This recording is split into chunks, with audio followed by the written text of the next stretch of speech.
Good evening. Since due to my job duties, I will not be able, unfortunately, to participate in the symposium in honor of Professor Giri, I am recording this video for the symposium. I have composed a PowerPoint too in order that you could receive a text written in connection to the video. In this occasion, I am going to expose some notes on Amartya Sen's meditation on the concept of development, since Professor Giri many times in his works refers to this aspect of Amartya Sen's thought. I will now try to make the PowerPoint visible. Let me see whether I am lucky enough. Okay, it seems to function. And so, in order to begin, I, of course, would like to thank you very much for the invitation. As working premise, of course, everything is at your disposal. In the PowerPoint, you will find design pages and simple pages. It is a differentiation. And this differentiation consists in the fact that the pages endowed with design refer to quotations. Pages without design are my notes, my observations. Now, in order to begin the exposition, I would like to take into consideration some quotations of Amartya Sen on the concept of development, and I would like to begin with this one, which in my opinion is particularly impressive. Amartya Sen says development can be seen, it is everywhere here, as a process of expanding the real freedoms that people enjoy. Focusing on human freedoms contrasts with narrower views of development, such as identifying development with the growth of gross national product, or with the rise in personal incomes, or with industrialization, or with technological advance, or with social modernization. Growth of GNP or of individual incomes can, of course, be very important as means to expanding the freedoms enjoyed by the members of the society. But freedoms depend also on other determinants such as social and economic arrangements, for example, facilities for education and health care, as well as political and civil rights, for example, the liberty to participate in public discussion and scrutiny. Similarly, industrialization or technological progress or social modernization can substantially contribute to expanding human freedom, but the freedom depends on other influences as well. If freedom is what development advances, then there is a major argument for concentrating on that overarching objective rather than on some particular means or some specially chosen list of instruments. Viewing development in terms of expanded substantive freedoms directs attention to the ends that make development important rather than merely to some of the means that, inter alia, play a prominent part in the process. This quotation is taken from Development as Freedom, page 3.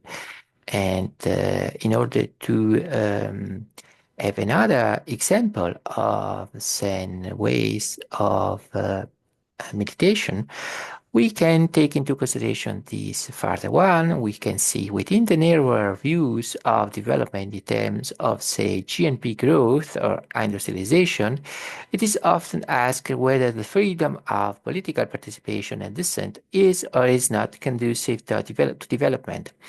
In the light of the foundational view of development as freedom, this question would seem to be defectively formulated, since it misses the crucial understanding that political participation and dissent are constitutive parts of development itself.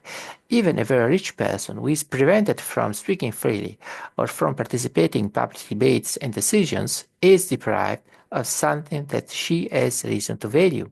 The process of development, when judged by the enhancement of human freedom, should include the removal of this person's deprivation.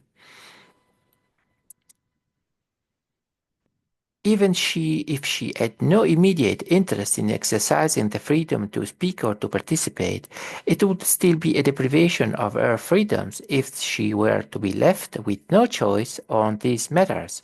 Development, seen as enhancement of freedom, cannot but address such deprivations. The relevance of the deprivation of basic political freedoms or civil rights for an adequate understanding of development does not have to be established through the indirect contribution to other features of development, such as the growth of GNP or the promotion of industrialization. These freedoms are part and parcel of enriching the process of development. And this quotation is taken from Development as Freedom, pages 36-37. And now, in order to introduce some meditations, some notes, some reflections on these aspects of Amartya Sen, we can say the question that it is to be posed is, what is development? Development could be interpreted as economic growth and as income growth, whereas freedom could be interpreted as not being essential for or connected to development. This is a possible interpretation of development, but it is not Sen's own interpretation of development. Development cannot, in Sen's opinion, be separated from freedom. Freedom is constitutive, is essential for development, is a part of development. Participation and dissent are constitutive parts of development. Prevention from free speech or from participation in public debates and decisions is deprivation. Development must include the liberation from this kind of prevention. Otherwise, it is not development. Development as enhancement of freedom must fight against this kind of deprivation. Freedom or freedom is the aim of the development or as the development itself. The point is that to speak of development as freedom is already a choice or is the consequence of a choice about the interpretation of development. It is not an accident. Development should promote freedom, that this development cannot be limited to income or to a GNP, although these factors do contribute to development.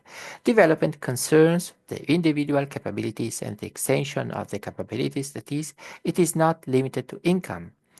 A strategy of development how to aim at human rights, individual freedoms, healthcare, opportunities of education, and further capabilities. It deals with the growth of individuals and of societies in their hour, not in one particular aspect, therefore. Freedoms, for instance, are constitutive of development, since to be without freedoms means to be deprived. Lack of freedom is a form of deprivation. Economic development without freedoms amounts to a kind of development without constitutive properties of development. That is, it is, in the opinion of Sen, no real development. If development coincided only with income and with economic growth, if therefore development ignores free press, free formation, and free speech, the ruled person have no way to denounce failure of a government. Therefore, the ruled person are deprived of a fundamental capability. Despite the fact that income economic growth could be very high for the ruled themselves, ruled persons are in this situation deprived people, since they have no capability if they should need to express their need. Development cannot be therefore only a question of income or of economic growth.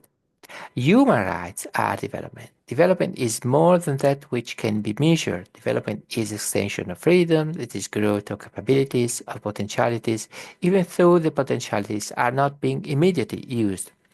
The contrast, the difference between the, so to speak, traditional measures of development, which are in the norm oriented to the measures and to the measurable, therefore the attention to incomes or to GNP, in Sen's concept, on the other hand, of development consists in Sen's evaluating the measurable in an economy as a reference point, being necessary but not sufficient in order to judge the conditions of a society.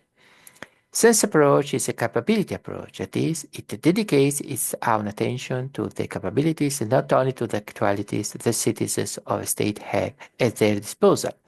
To insist only on the actual, measurable goods means not to be able to see the failures of a society.